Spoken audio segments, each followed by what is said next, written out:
اور اس میں کوئی ڈیلے بھی نہیں ہے. وجہ یہ ہے کہ ان کو پتہ ہے یہ کسی وقت حکومت گر سکتی ہے, آخری دن کی بھی جتنی قیمت وصول کر سکتے ہو آپ کر لو. ہاں جو ریگولر ملازمین ہیں ان کی اس وقت 3 مہینے سے تنخواہیں نہیں دی جا سکتی, اور یہ ہے جناب مریم حکومت. آگے چلیں جناب. فوجی فرٹیلائزر نے پی آئی اے خریدنے میں دلچسپی کا اظہار کر دیا. فوجی فرٹیلائزر کمپنی لمیٹڈ نے پاکستان اسٹاک ایکسچینج کو ایک نوٹس کے ذریعے اپنی اس پیش رفت سے آگاہ کیا ہے. بزنس ریکارڈر اور پاکستان ٹوڈے نے یہ خبر دی ہے جناب, یعنی پی آئی اے اب جناب حکومت, وفاقی حکومت نہیں چلائے گی, ہماری جناب فوج کا ادارہ فوجی فرٹیلائزر جو ہے جو کھادیں تیار کرتا ہے وہ اب جہاز چلائے گا. میرا خیال میں تو یہ جناب پورا پاکستان ٹھیکے میں دے دینا چاہیے. یہ جو 17ویں آئینی 27 آئینی امینڈمنٹ آ رہی ہے اس میں جناب ایک ہی صرف شک ہو کہ اب پاکستان جو ہے فوج کے حوالے کوئی محکمہ نہیں, کوئی عدالت نہیں, کچھ بھی نہیں. اب فوج جیسے چاہے جو چاہے آپ کا حسن کرشمہ ساز کرے, جبکہ حقائق آلریڈی اسی طریقے سے.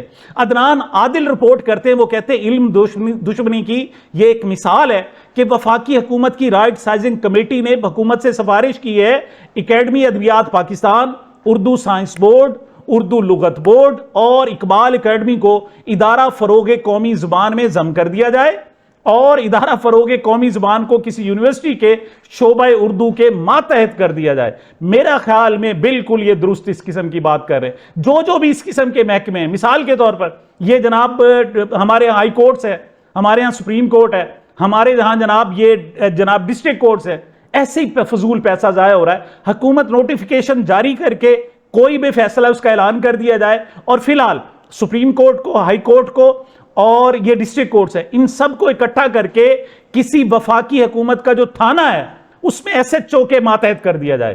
حقائق یہ ہیں پاکستان کی صورتحال جو ہے وہ اس قسم کی ہے.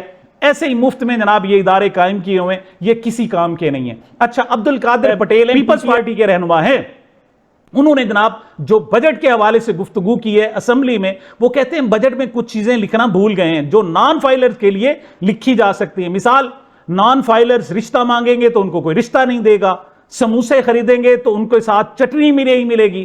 ایف بی آر کو دفاتر کے اندر تک رسائی دے دی گئی ہے, شکر ہے بیڈ روم تک رسائی نہیں دی گئی.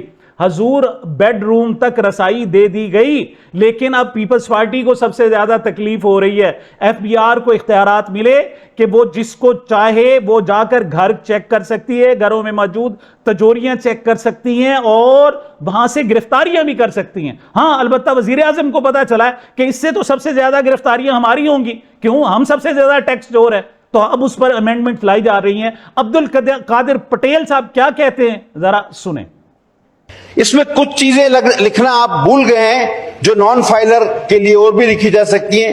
یہ اپنے بچوں کے ختنہ نہیں کرا سکتے, اور اگر یہ رشتہ مانگیں گے تو ان کو کوئی رشتہ نہیں دے گا. یہ سموسے خریدیں گے تو ساتھ میں چٹنی نہیں ملے گی, اور چلتے ہوئے یہ 2 پیروں کا استعمال نہیں کر سکتے, ایک پیر سے لنگڑا کے چلیں گے تاکہ دور سے پتہ چلے کہ یہ نان فائلر جا رہا ہے. جناب فیصل صدیقی صاحب نے جناب آج جو مخصوص نشستوں کے حوالے سے ایک جناب سماعت جاری تھی, اس میں اپنے دلائل انہوں نے مکمل کر لی ہیں. یہ دلائل ہی مکمل نہیں ہو رہے تھے, وجہ کہ جو ججز تھے وہ چاہتے تھے کہ یہ جو پرانا فیصلہ ہے وہ اس عدالت میں پڑھا نہ جائے, جبکہ فیصل صدیقی صاحب کا اصرار تھا کہ نہیں, جب تک آپ فیصلہ سامنے رکھیں گے نہیں اس پر آپ نظر ثانی کیسے کر سکتے ہیں. بہرحال فیصل صدیقی کا جسٹس محمد علی مظہر سے مکالمہ ہوا, ان کا کہنا یہ تھا کہ آپ فیصلہ دے کر بھول جاتے ہیں. فیصل صدیقی نے آرگو کیا, ان کا کہنا یہ تھا قائد اعظم کے مزار پر اگر 2 لوگ کہیں کہ یہ میرا ہے, دوسرا کہے کہ یہ میرا ہے, تو آپ کیا کہیں گے؟ حکومت پاکستان ہمارے سامنے نہیں ہے تو یہ مزار حکومت پاکستان کا نہیں ہے. مثال کے طور پر اس پر پی ٹی آئی پر سب سے بڑی قدغن کے جناب یہ تو سامنے تھی نہیں, اس نے تو ریٹ پٹیشن ہی دائر نہیں کی, تو یہ جناب کیسے؟ تو ریٹ پٹیشن جو دائر کرنی تھی نا وہ گوہر علی خان نے کرنی تھی, اور گوہر علی خان کس کے ملازم ہیں یہ سب کو پتا ہے. اور دوسرا, پاکستان کو جس طرح لیول پلینگ فیلڈ دی گئی وہ سب کو پتا ہے. پاکستان کی کون سی پی ٹی آئی کی کون سی پٹیشن سنی گئی؟ صرف لیول پلینگ فیلڈ کی کوئی سنی گئی, ان کی گرفتاریوں کی سنی گئی, ان کی نسبندیوں کی سنی گئی, ان کو جلسے نہیں کرنے دیے گئے وہ سنی گئی, آپ کوئی نہیں سنی گئی. تو آپ مذاق کر رہے ہیں جناب, آپ ہمارے پاس آئے نہیں. اس پر کہا گیا کہ اگر کوئی آ کر اس عدالت پر قبضہ کر لے اور 40 سال تک کوئی قبضہ نہ چھڑوائے تو کیا یہ عدالت ان کی تھوڑی ہو جائے گی؟ یہ فیصل صدیقی کے دلائل تھے. تو اس پر جناب جسٹس امین الدین خان کا کہنا یہ تھا قبضہ تو آپ نے کیا 80 لوگوں پر، مطلب اصل میں وہ جو جج صاحب کے اندر گھسا ہوا ہے نا دماغ میں، وہ پھر چیزیں سامنے آ جاتی ہیں. یہ جناب انہوں نے قبضہ نہیں کیا، یہ آپ کے بڑے تھے، پورا کا پورا سپریم کورٹ کا ایک فل بینچ تھا 13 رکنی، انہوں نے پی ٹی آئی کو یہ نشستیں دی تھی، انہوں نے کوئی قبضہ نہیں کیا. قبضہ تو اس حکومت نے کیا ہوا ہے کہ وہ جناب سپریم کورٹ کے حکم کے باوجود ان کی ہدایت پر، ان کے حکم پر عمل نہیں ہو رہا. دوسری طرف جناب فیصل صدیقی کا جسٹس مندوخیل سے جناب اس حوالے سے باقاعدہ مکالمہ ہوا. فیصل صدیقی کا کہنا تھا اس ملک میں ناانصافی کی تاریخ طویل اور سیاہ ہے. اس پر جناب جسٹس مندوخیل کا کہنا تھا آپ ہمارے پاس آتے تو ہم آپ کو ریلیف دیتے، آپ نہیں آئے تو ہم نے آپ کو انصاف دیا، اگر آپ آ جاتے تو سوچیں ہم کو کیا کیا دیتے. جی آپ نے بڑا کچھ دیا، آپ نے بلہ چھین کر خدمت کی، آپ نے جناب آپ نے لیول پلینگ فیلڈ دے کر خدمت کی، جناب آپ نے ہزاروں گرفتاریاں کروا کر آپ نے جناب کیا کمال کر دیا. آپ کی تاریخ ہے جناب آپ کی، اور آپ نے تاریخ رقم کی ہے. فیصل صدیقی کا کہنا تھا کہ الیکشن کمیشن کی غلطی کی سزا ووٹروں اور عوام کے مینڈیٹ کو نہیں دی جا سکتی. اچھا ایک اور مکالمہ ہوا جسٹس جمال مندوخیل صاحب سے، ان کا کہنا یہ تھا کہ بلے کا نشان جب انتخابی نشان میں شامل نہیں تھا تو آپ نے یہ چیلنج کیا. تو اس پر فیصل صدیقی کا کہنا تھا کہ فلسطینیوں کو جب کہا جاتا ہے کہ آپ نے بھی تو غلطیاں کی ہیں تو وہ کہتے ہیں کہ جنہوں نے ہماری آنکھیں نکال لیں وہ ہمیں اندھا کہتے ہیں، متاثرہ فریق کو تھوڑا تو مارجن دیں. مثال آپ انہیں پہلے آنکھیں نکال دیتے ہیں اور پھر کہتے ہیں آپ نے جناب اندھے ہیں آپ کو تو نظر نہیں آتا. یہ صورتحال اس وقت پاکستان کے عوام اور خاص طور پر پی ٹی آئی سے ہو رہی ہے. میں اسلام آباد ہائی کورٹ کے لیے چلتا ہوں جناب، آپ کو وہاں ایک نیا تنازع کھڑا ہو گیا ہے کیا کہ بغیر فل کورٹ میٹنگ کے رولز ہی تبدیل ہو گئے. جو نئے 4 ججز آئے تھے ٹرانسفر ہو کے اور بغیر حلف کے وہ کام کر رہے تھے، جسٹس ڈوگر اور 3 مزید جج، انہوں نے اپنے طور پر ہی رولز تبدیل کر لیے. تو جسٹس بابر ستار نے قائم مقام چیف جسٹس سرفراز ڈوگر کو خط لکھا ہے اور اس میں کہا ہے کہ یہ رولز آئین کے آرٹیکل 208 اور لاہور ہائی کورٹ رولز کے تحت طے شدہ طریقہ کار کی خلاف ورزی کرتے ہوئے بنائے گئے ہیں. تو پاکستان میں کیا رولز ہیں جناب، کہاں سے آئے رولز؟ وہ کہتے ہیں نا جناب کہ اس وقت اگر پاکستان میں کوئی استعماری حکومت ہے، پاکستان میں اگر ظلم ہے تو یقین کریں غزہ سے کم ظلم نہیں ہے، پاکستان میں کشمیر سے زیادہ ظلم نہیں ہے، ایران میں جو فلسطین اور ایران پر جو اسرائیل ظلم ڈھا رہا ہے اس سے کم نہیں ہے. ڈاکٹر یاسمین راشد نے جناب جیل میں گفتگو کی ہے. وہ کہتی ہیں نواز شریف کی اماں پر میری ضمانت نہیں ہونے دی جا رہی کیونکہ نواز شریف مجھ سے خوف زدہ ہیں. وہ جانتے ہیں کہ اگر میں رہا ہو گئی تو حلقے میں نکلوں گی اور اس کا فارم 45 سے مسخ شدہ چہرہ بے نقاب کروں گی. حلقے کے عوام نکلیں گے اور بتائیں گے کہ ووٹ کسے دیا تھا. دوسرے جیل میں عمر سرفراز چیمہ بھی موجود ہے. ان کا کہنا یہ تھا حقیقی آزادی کی جنگ کو عمران خان کی لڑائی نہ سمجھیں اور نہ ہی یہ معاملہ قوم کی ہار جیت کا ہے. یہ آزادی 78 سال سے محکوم قوم کی آزادی ہے، اس میں عمران خان کی ہار نہیں پوری قوم کی ہار ہوگی. اس حوالے سے جناب علیمہ خان صاحبہ انہوں نے جناب ایک لاہور میں بار کے کنونشن سے خطاب کیا ہے. وہ کہتی عمران خان 2.5 سال سے قید میں ہیں. عمران خان ہمیشہ کہتے ہیں میں جیل میں آزاد ہوں اور آپ باہر ہو کر بھی قید میں ہیں. اب آپ کو خود اپنے لیے کھڑا ہونا ہوگا. یہ جناب لاہور ہائی کورٹ بار میں کس قسم کے نعرے لگائے گئے، پی ٹی آئی کے وکلا میں کیا جوش و خروش تھا، ذرا ملاحظہ فرمائیں.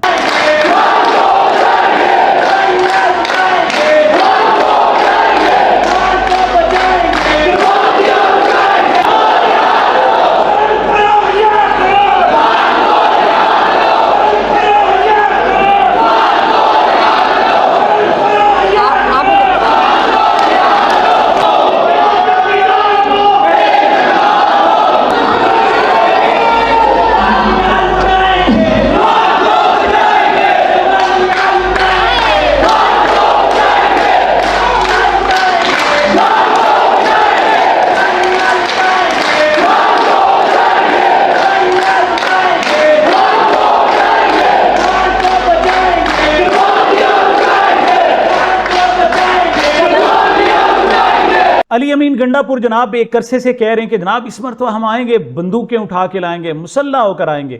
اس حوالے سے جو سامعین، ناظرین اور لوگوں کا کہنا ہے کہ شاید یہ پاکستان تحریک انصاف کے خلاف ایک نئی چال چلی جا رہی ہے، شاید یہ پی ٹی آئی پر پابندی لگوانے کے لیے کوئی حکمت عملی طے ہو۔ بہرحال اس حوالے سے علیمہ خان کہتی ہیں ہمارا احتجاج پرامن ہوگا، یہی ہماری حکمت اور یہی ہماری طاقت ہے۔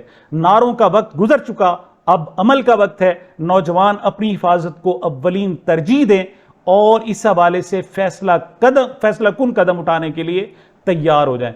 نورین خان کہتی ہیں 2 سال سے ملٹری کورٹ جا رہی ہوں، وہاں یہی سنا کہ فوج عوام سے سخت اور دشمنوں سے نرم ہے۔ اصل میں قرآن مجید میں ارشاد ہوا کہ بسم اللہ الرحمن الرحیم، محمد الرسول اللہ والذین معہ اشداء علی الکفار رحماء بینہم، کہ یہ محمد صلی اللہ علیہ وسلم اور اس کے جو رفقا ہیں، والذین معہ، ان کے ارد گرد جو لوگ موجود ہیں، ان کی نشانیاں 2 ہیں۔ کیا؟ کہ رحماء بینہم، کہ جناب اشداء علی الکفار جب مخالفین پر جاتے ہیں تو بڑے سخت ہوتے ہیں، لیکن رحماء بینہم، لیکن جب آپس میں ہوتے ہیں تو بڑے نرم ہوتے ہیں۔ مطلب یہ ایک مومن کی نشانی ہے کہ وہ دشمن کے خلاف سخت لیکن اپنی عوام کے ساتھ بہت نرم ہوتا ہے۔ لیکن یہاں الٹ چل رہا ہے، یہاں جناب پاکستان کی جو فوج ہے اپنے لوگوں پر جناب جب آتی ہے تو تہس نہس کر دیتی ہے، اپنی جناب پولیس آتی ہے گھروں میں خوب توڑ پھوڑ کرتی ہے۔ ہاں، جب اسرائیل کی باری آتی ہے تو پھر کہتے ہیں نہیں، یہ جو ہماری فوج ہے یہ کسی اور کے لیے نہیں ہے، یہ غیرت کے لیے، عزت کے لیے نہیں ہے، یہ بس ہمارے لیے ہے۔ تو محترمہ نورین خان کہتی ہیں کہ میں 2 سال سے ملٹری کورٹ جا رہی ہوں، وہاں یہی سنا کہ فوج عوام سے سخت اور دشمنوں سے نرم ہے۔ حسان نیازی کو صرف پتلون لہرانے پر سزا ملی، مگر حیرت ہے کہ اسی کور کمانڈر کے گھر کے باہر نواز شریف کے بھتیجے نے فائرنگ کی اور آج تک اس کا کوئی احتساب نہیں ہوا۔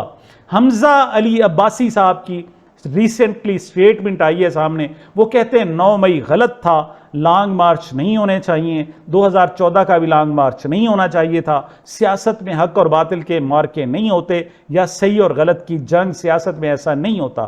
ایجیٹیشن نہیں ہونی چاہیے، خان صاحب کی نون لیگ کے خلاف کنفرنٹریشن غلط تھی۔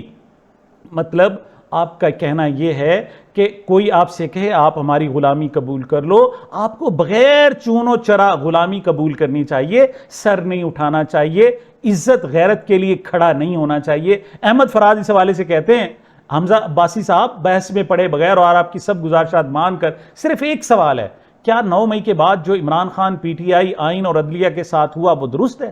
چلیے پیچھے کے گناہوں پر توبہ کے بعد کیا آپ کے ضمیر نے آگے کے مظالم، ریاستی فسطائیت، آئین و قانون کی پامالی اور بنیادی انسانی حقوق کے قتل عام پر بھی آنکھیں بند کر لی ہیں؟